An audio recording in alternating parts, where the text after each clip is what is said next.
So I did a video on the width restriction and I showed people that you can go really slowly here.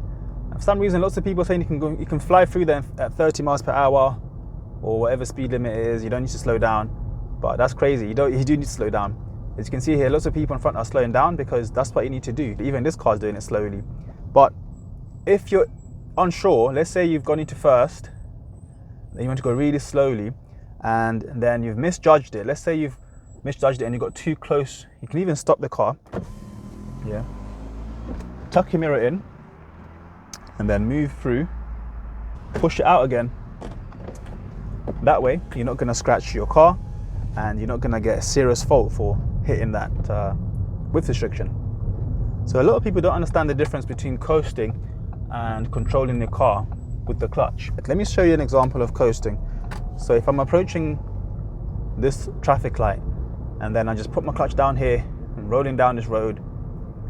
So right now my car is essentially in neutral because my clutch is down. This is coasting. Yeah, look, it's not slowing down enough. But if I bring my clutch up and then second gear starts to control it. But if I want to go slowly, let's say I'm in traffic or I want to go really slowly towards this car for whatever reason, if I'm controlling with my clutch like this, yeah, this is not coasting. This is how you go slowly. But if I was to bring my clutch up now, you see, the car goes much faster.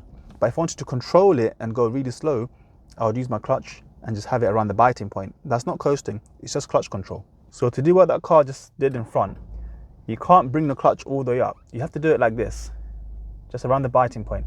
Because if you bring up the clutch all the way, you see, the car goes flying forward. This is the mistake that lots of learners fell for without even realizing, and that's driving in the middle lane for no reason. So if you've not been told to go in the middle lane or the right lane, or if you're not overtaking and you're just driving in this lane, you could end up getting a serious fault. You can save yourself by, once you've realized, checking the mirrors and then going back to the left when it's safe. But unless you've been told to turn right for some reason, or unless you're following a certain direction, you shouldn't be in the middle lane or the right lane. You should always be in the left lane. So I mentioned earlier about being in the left lane. So what you might see sometimes learners here, they'll be panicking, thinking, oh my God, I'm in the middle, I need to go back to the left. But there's too many cars here. There's a car there. I was here for a reason, and this doesn't make sense trying to squeeze into this space here. So I'm just gonna stay in the middle for now. Where you're gonna get in trouble is if you're staying in the middle for no reason and the road is nice and clear. That's when it's gonna be an issue. But right now I can see all these cars that are on the left. I'm going past them and I'm doing the speed limit as well. It doesn't make sense trying to squeeze back into the left and then going really slowly.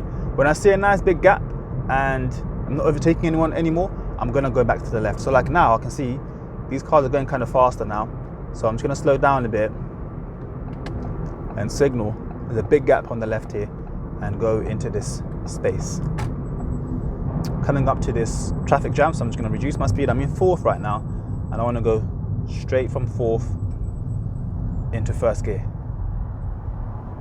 There's no need to go from fourth, third, second, and then first, because I can see everyone here was going like first gear speed. So knowing that I'm in fourth, I'm gonna slow down a bit more, go into third. When I gear down like this, it's because everyone's reducing their speed gradually. If I was going from like a really high speed to a super slow speed, like 10 miles per hour, I'd go from fourth straight to first. But here, now I can go to second, because before I was going like fourth gear speed, then I was doing third gear speed, and I'm doing second gear speed. So it made sense then to gear down gradually. So changing into this lane, slowing down a bit so this van can have time to move forward a bit.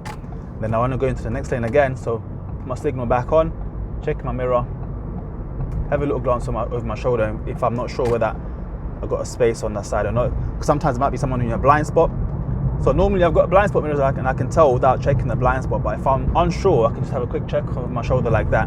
What you want to avoid is not using your mirrors at all, just looking around the whole time when you're trying to judge when to go into the space. Your main intention should be forward. So when I'm looking at the mirror, I can still see what's happening ahead of me. But if I turn around for too long, I can't really see what's happening ahead. So the temptation here would be to go faster than this van here and catch up to that car over there. But I can't do that because that's undertaken. And you can't pass people on the left unless they're going slowly because of traffic. So right now, I'm gonna keep the same speed as him. And once he starts slowing down, I'm gonna keep an eye on the traffic ahead of him as well. And if there's traffic going slowly, then I can pass him slowly. But for now, I'm not gonna pass him. over there I can see lots of cars joining the dual carriageway, and I can see there's a big gap here, so I'm just going to join this lane, and then this frees up this lane a bit more for all those cars that are joining. So it's going to make it easier for them, and it's going to make it easier for me as well. And then next roundabout, I'm going to be turning left first exit. So I can start reducing my speed from now, checking my center mirror first.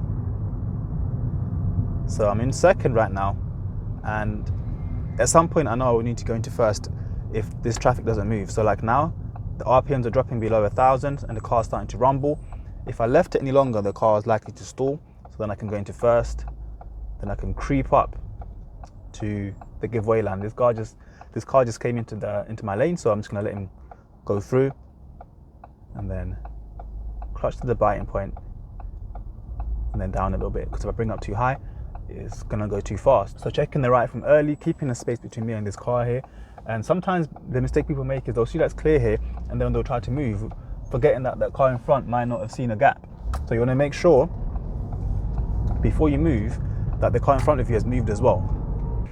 Checking the right from early, I can see a car coming from there, so I'm just going to let him go past first, and then once he's gone,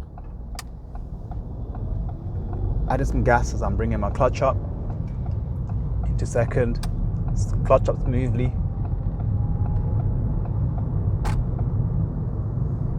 So I'm going to do this in second. I don't need to go into third right now. And then here I'm going to position myself a lot to the left, and I'll signal left as well. So these cars have to wait for me. And you see the giveaway line is there. What you see some people do is they'll come from there and then they'll try to swing into the left. It's a bit dangerous that way, because if you're that far to the right, everyone's going to think you're going that way. So you want to claim the space nice and early and be on the left as early as possible, so that people know that you're coming off, and then they're not going to try to join you while you're still on the roundabout.